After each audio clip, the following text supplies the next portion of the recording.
this is Jamie again. In my previous video, I talked about 6 things that British people do and I don't seem to understand.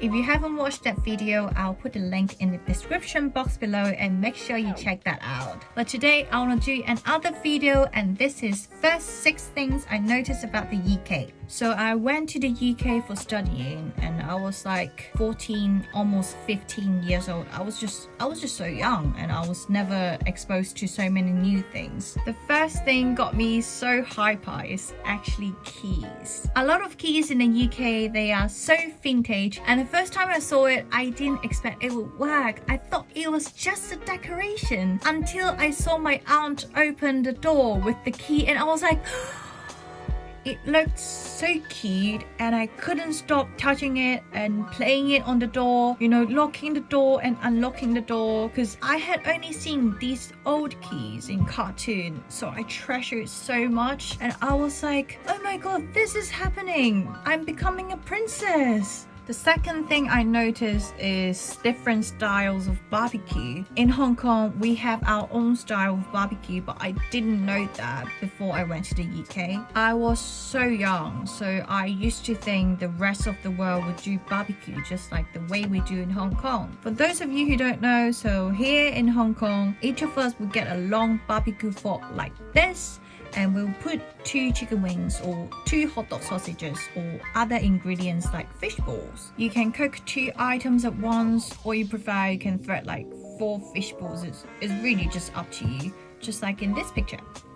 Once we've got the ingredients we like, we will sit around the fire and everyone is supposed to handle their own meat. The cooking time is really the time for you to bond with your families and friends. Once the food is cooked, we like to put loads of barbecue honey on absolutely everything, even hot dog sausages. Honey is such a standard in Hong Kong barbecue. Without the honey, it's not even Hong Kong barbecue. Whereas in Britain, usually there's a person place all the food atop a grill and cook for everyone. I have to say I prefer the British way because bear in mind Hong Kong is extremely hot. Even the Hong Kong barbecue food is awesome. I'm certainly not a big fan of sitting around the fire for hours. Another difference I want to talk about is bakeries. So in the UK, there are bakery stores on streets or bakery in supermarkets, but usually the breads or the cakes, they don't tend to have covers. So anyone could sneeze on the breads or cough on the breads or touch the breads.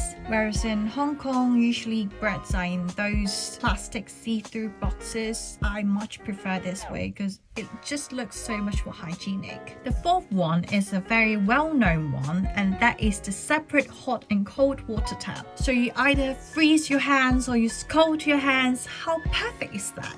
I know, I can't blame Britain for that because a lot of houses were built after World War II. For those of you who don't know, the cold water is considered drinking water, while the hot water is not fresh water and apparently is from a boiler.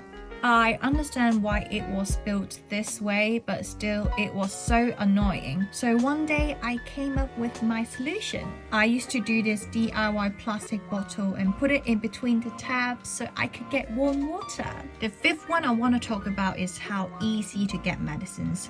I could really experience the huge difference between UK and Hong Kong because I used to get fevers so often in the first few months. Literally, I would have like 3 fevers within a month. In Hong Kong, it's way too easy to get different sorts of medicine, even something like antibiotics. Whereas in UK, you need prescription from a proper doctor for certain types of medicines. Of course, this doesn't apply to, paracetamols or ibuprofens. I think Britain is doing a much better job at this because a lot of people in Hong Kong seem to take medicines even their bodies might not necessarily need those medicines. So I do agree with the British doctors that sometimes it makes sense to wait and see if the infection gets better on its own. But the pharmacies in Hong Kong, they don't seem to care. They just want to sell you the medicines and earn the money. The last one I want to talk about the UK is it gets dark at 4 p.m. in winter. Again, Hong Kong is very hot and humid. And the first time I saw the British guy in winter, it freaked me out. So sometimes I don't check the time, just feeling like it's so much hassle to get my phone out of my pocket. What I do, I would just look at the sky and guess roughly what the time is. But in the UK, I will never get it right because you can never tell. In winter, it gets stuck at 4 p.m. and in summer, it gets stuck at 10 p.m. It's weird for me because our sunrise and sunset times are pretty constant throughout the whole year. Another thing that is related to seasons is the whole changing clock thing. It used to confuse me so much because there's no such a thing in Hong Kong. To me, I was really young, right? And one day my uncle just told me about this whole daylight saving time thing. And I was like, what do you mean I've changed my clock by an hour? And he was like, oh, you just have to do it. Otherwise your clock is not going to be accurate. And I was like, okay. I think it took me like 2 or 3 years to finally understand why am I changing my own clock. But anyways, these are the things that kind of surprised me, especially when I was just so young. Do let me know in the comments below if you agree with me or you disagree with me. If you like this video, do give it a thumbs up and I'll see you next week. Take care.